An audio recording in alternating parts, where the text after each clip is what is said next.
Ladies and gentlemen, faculty, students, distinguished guests, good morning and welcome to Lexposium 2025, the Cradle for Future Jurists, presented by SRM School of Law. We now welcome to the stage Hon'ble Justice Sanjay Kharol, Judge of the Supreme Court of India, to deliver a keynote address on the evolution of law to accommodate evolving socio-economic realities in contemporary India. Friends, I have to share certain thoughts with you. We gather at a moment of intense change. The questions of our age no longer sit comfortably within the old doctrinal boxes.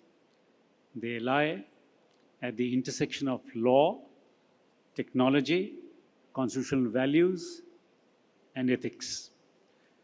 But above all, they raise a deeper question. What kind of republic are we becoming? And what principles must we defend to preserve the idea of India? The Constitution, in this sense, is not only a legal document, but also an ethical statement, a compact between the state and the people. Law that remains distant or overly theoretical does not serve the person standing outside a courtroom seeking redress. So we have to reach out to those who do not have access to justice. Friends and faculty, universities too are crucibles of constitutional values. Our law schools must impart technical knowledge but also mature moral imagination. Above all, our courts and commissions must act not only as adjudicators of dispute, but also as custodians of constitutional conscience. The task before legal institutions is immense. Case backlogs demand robust case management. Digitalization of filings and hearings can improve access and transparency. ADR mechanism can reduce burdens and empower communities to resolve conflicts on their own terms. I'm saying this in particular because you as law students can help us reduce the backlog. And we need a spirit of service by institutionalizing legal aid, pro bono work, and community outreach so that the justice becomes routine and not the exception. Let us leave this hall committed to ensuring that legal change advances human dignity and public good, as also public welfare. We can foster regulatory wisdom, broaden access to justice, and embrace innovation with suitable safeguards. We shall have served our Constitution well. Thank you. Jai Hind. My question to you, sir, is what do we mean when we say realizing the true spirit of the preamble? Preamble to the Constitution has adorned my office table from the day I became a judge. And I found that whenever I'm in difficulty in interpreting any provision, especially in constitutional matters, I read the preamble, reread it, and I find my answers there. Mm-hmm. Because the whole spirit of the Constitution is embodied in the preamble to the Constitution. We are becoming a country of people who are not willing to listen to the other point of view. We are becoming a country which is intolerant, not only religion, I'm not talking about intolerant of another point of view. What's the biggest challenge before, let's say, a judge in ensuring the right to dissent is preserved, but at the same time not abused? Absolutely. That is the balance which has to be struck. See, right of dissent, there can be no quarrel with that. Everybody has a right to dissent. But that dissent must be also expressed in constitutional ways. It also must be expressed non-violently. It also must be expressed, but merely because you criticize the powers that be, and whoever be it power. You see, irrespective of the political connotations, whoever is in power tries to protect their power. and nobody likes criticism. And if you don't like criticism and being just following anybody and not criticizing is an anathema in democracy. Thanks very much there, Thank- Justice Gupta, Thank you for so much, taking time Raghav. out to Thank you. speak to us. I first asked all the students who are present that since morning you are listening to the word justice. Justice has so many phrases. Justice is the word which you find in our preamble. And we talk about justice in our preamble. It says about social, it says about political, it says about economical. Rest you will not find this justice in the Constitution. To my understanding of our Constitution, and particularly the preamble, which is the heart and soul of this living document, when we talk about social justice, it's a equality amongst the society. All must be equal. When we talk about economical justice, a disparity of economy among the citizens must have to be rescheduled and brought at par. When we talk about political justice, this is only for the purpose to see that every citizen has a right to cast vote. And when we come to the term labor justice, there was a time when there was almost 20 plus labor laws, whether it's a Minimum Wages Act, Payment of Wages Act. There was an industrial dispute, which is a heart of the whole industrial law in controlling the labor laws. Good of this government, they have codified the labor laws. They have summarized them. They have put those labor laws into order and call a labor regulation code. And when we talk about labor justice, it only refers to ensuring fairness, dignity, and protection for workers. And that will be possible only when there is a fair wages, reasonable working hours, job security, safe working conditions. We have to investing in skills, government, industry, and education institutions. They must collaborate to create targeted skilling programs that align with the demands of the future economy, driven by AI and technology. There should be inclusive growth. It must be transparent and adaptive governance. To my understanding, this adaptive governance is the key of the whole system, which is missing today. And that is required for making the labor laws more effective, more workable, more adaptable to the people. I'm very thankful to give me this opportunity in addressing my views on the subject. Thank you very much once again. Namaskar and Jai Hind. The last 10 years, what is it that you think has made justice more accessible to the common person, the poor person? See, it is a fact that during the last 30, 40, 50 years, unfortunately, the system of justice has become pro-rich. The common man is finding difficult day by day to get justice from the courts. There are different reasons for that. Number one, the lack of awareness among the common people. They are not aware of their rights, so it takes a lot of time for them to come to the court. Second is the legal system. With all respect to my senior colleagues and all lawyers everywhere in the country, it has become so rich-oriented that a common man is not able to engage the lawyers of his choice because of the economic restraints. Third is the language problem. See, English is the language in all the courts, High Court, Supreme Court, District Courts also. But a lawyer coming from a common family like a Tamil Nadu, Punjab, Manipur, he finds it difficult to communicate with a lawyer in the absence of his mother tongue being the court language in the High Court, Supreme Court and all that. I'm personally of the view that now time has come where the mother tongue of each lawyer, each citizen should become the court language, not in the trial courts, in the High Court, but in the Supreme Court also. Now there is a provision for translators, everything can be done. Right. That will further give a chance to the common man, to a poor man, to get justice as early as possible. You spoke about judicial activism. There's another phrase that's doing rounds. It's called judicial overreach. We heard that during the deadlines that were set for governors and president to clear bills. But even in the case of SIR or even the stray dogs issue, a lot of people feel that the Supreme Court is acting like a supra-constitutional body. A lot of people have welcomed it. Some people have reservations. What is your view on You this? see, Supreme Court or High Court or any court, they have to decide as per law. Whatever the law, they have to decide. They can't enact the law. Law has to be enacted by the parliament.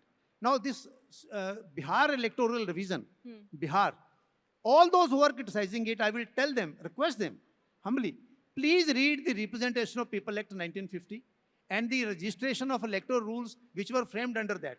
The complete procedure has been prescribed there. Who will be the ordinary resident? Whose vote can be deleted? Whose vote can be added? What is the remedy available to him? Appeal to the district officer, then the state officer, then the High Court, then the Supreme Court. Without reading the laws, without reading the provisional law, when you start interpreting law, that creates problem. So far as the Supreme Court is concerned, Supreme Court goes by and large with the facts of the case. And let's not forget, all are human beings. In the Indian judicial history, I remember my then Advocate General, Mr. Bhagwant Singh Sandhu, was arguing a case before a full bench in High Court. The Chief Justice said, Mr. Sandhu, you are not right. He said, Lordship, don't say I am not right. He closed his file. He says, law is not static. Yeah. Today, because you are a judge, I am a lawyer. Whatever you say will prevail as law. But tomorrow, who knows, your judgment may be overruled by the Supreme Court. And who knows, after 10 years, Supreme Court may overrule its own judgment saying, no, that was not correctly decided. So last chapter of judicial history has not been written, should not be rewritten.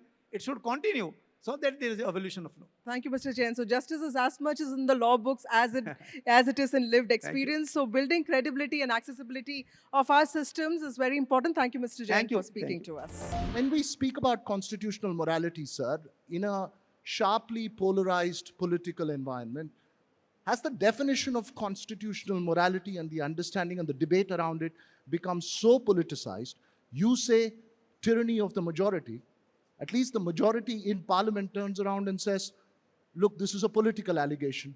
Your question is about majoritarianism versus lack of versus the opposite view. Let me start by saying this is not about questioning the majority's right to govern. Democracy is defined as ruled by the majority. Churchill famously said that democracy is the best form of governance amongst all the worst forms which we have. So it is not a good form, but it's the best available form amongst the worst forms. Now, the crux of the point we miss in terms of constitutional morality is that while the rule of the majority is the meaning of democracy, constitutions are created only for the purpose of entrenching a large number of rights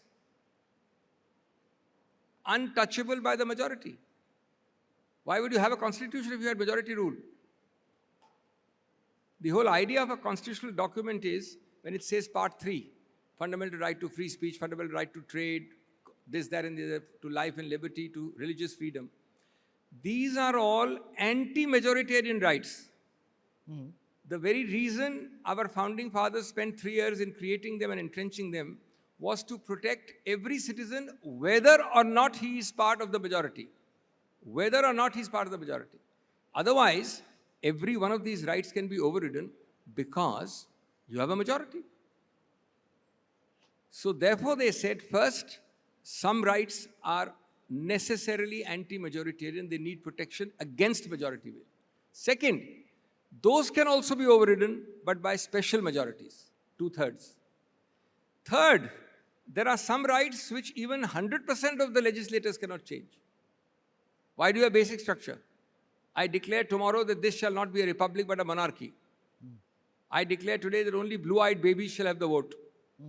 Why can't I do it? I have 90% of the vote. A very good real example, real life example, is the NJAC. We don't have consensus, or we have a fractured consensus in parliament. Not even a statute can be passed because we are fractured. But on the NJAC, there was 99% voting, 100% in the Lok Sabha and 99.9% only Ram Jethmalani got up and voted against. Why was it struck down? Majoritarianism, no? Why was it struck down? These very people struck it down because they are the guardians of the Constitution who are supposed to uphold what they think. Of course, they can be wrong, but they are entrusted with the job of declaring what they think is against the basic structure, and they found that judicial independence is part of the basic structure, and NJAC goes against judicial independence. I'm not debating the judgment. I'm giving you an answer about majoritarianism. There is no such thing as majoritarianism simpliciter in a constitutional republic. Thanks very much. On that note, Mr. Abhishek Manu Singh, we will leave this conversation here for want of time, but a fascinating conversation both from a legal point of view as well. This panel brings together experts from legal practice, forensic investigation, consulting, and academia to explore exactly what is happening and what is transforming legal work. My first question is, how do you see AI tools such as predictive analytics or even contract automation transforming the role of practicing lawyers in India? So in the medical field, we have medicine professionals who provide consultation, then you have surgeons, and you have a whole industry of diagnosticians. So today, nobody dares to give you an opinion without saying, please go and get this battery of tests done. Right. I actually see an evolving trend where there will be a framework where a new career which includes or integrates law and technology will evolve, and we will become increasingly dependent on them for our decisions. Of course. I'll go to Jayant after that. From a forensic and compliance standpoint, how are AI and advanced data analytics changing the way investigations are conducted? 18 years ago, when I started with forensic technology as a space, we had to literally go to people and ask them why they weren't using technology in their investigations. Cut to 18, 19 years later, I can't do a forensic investigation without the use of technology, right? So that's how evolution happens, and that's how it's going to happen for everyone here in their lifetimes. As far as an investigation itself goes, if I look at transactional data, it is all sitting in digital forms. Right.